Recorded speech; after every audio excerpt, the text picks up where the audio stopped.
श्रीमद् भागवत गीता के इन श्लोकों में छिपा है बिजनेस में सफल होने का रहस्य। क्या आप जानते हैं, भारत का पहला मोटिवेशनल लेक्चर द्वापर युग में कुरुक्षेत्र में श्री कृष्ण के द्वारा दिया गया था। उस समय अर्जुन के पास स्किल भी थी और लड़ने का कारण भी, लेकिन उसके बावजूद वे अपने आप को इस काम के लिए तैयार नहीं कर पा रहे थे। तब भगवान श्री कृष्ण ने अर्जुन को श्रीमद् भागवत गीता का ज्ञान देकर लक्ष्य को प्राप्त करने के लिए उनका मार्गदर्शन किया।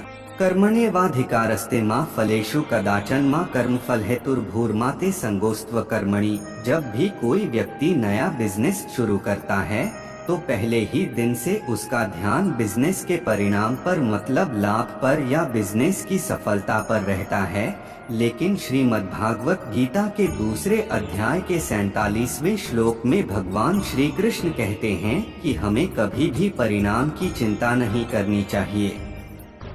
उसकी जगह हमें परिणाम तक पहुंचने की प्रक्रिया पर ध्यान देना चाहिए और ध्यान देकर उसके लिए अपना काम करते रहना चाहिए।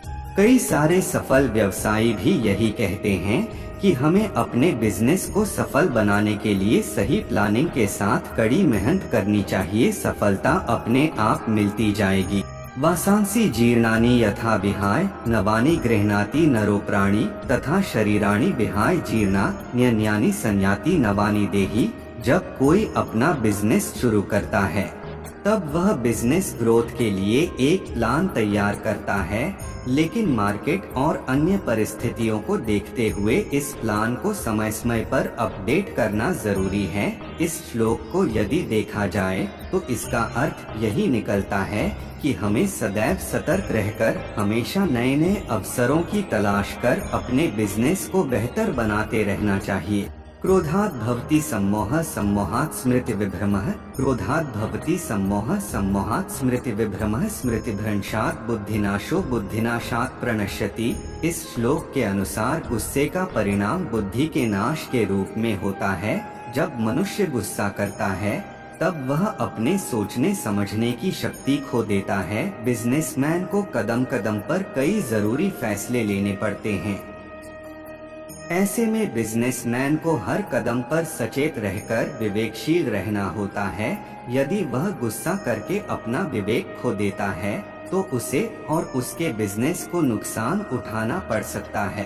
तस्मात् सत्यं कार्यं कर्म समाचर असक्तो ह्याचरण कर्म परमाप्नोति पुरुष। श्रीमद् भागवत गीता के तीसरे अध्याय का 19वां श्लोक अटैचमेंट के बारे में बताता है।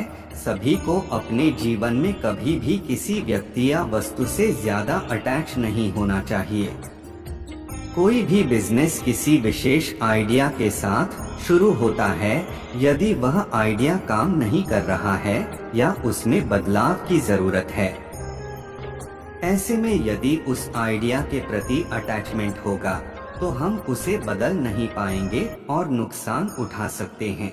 धूमेनावृते वह्निर्यथादर्शो मलेन च यथोल्बेनावृतो गर्भस्तथा तेनेद्मावृतम्। यह श्लोक हमें अपनी इच्छाओं को नियंत्रित करने की सीख देता है। इस श्लोक के अनुसार जैसे धुआं आग को और धूल आईने को ढक लेता है, उसी प्रकार कई इच्छाएं हमारे विवेक को ढक लेती हैं।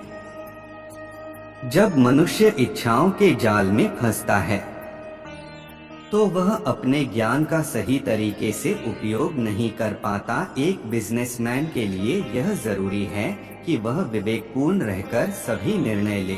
श्रीमद् भागवत गीता एक ऐसा ग्रंथ है जिसे हम जिस रूप में समझना चाहते हैं उसी रूप में हमें उसके परिणाम प्राप्त होते हैं।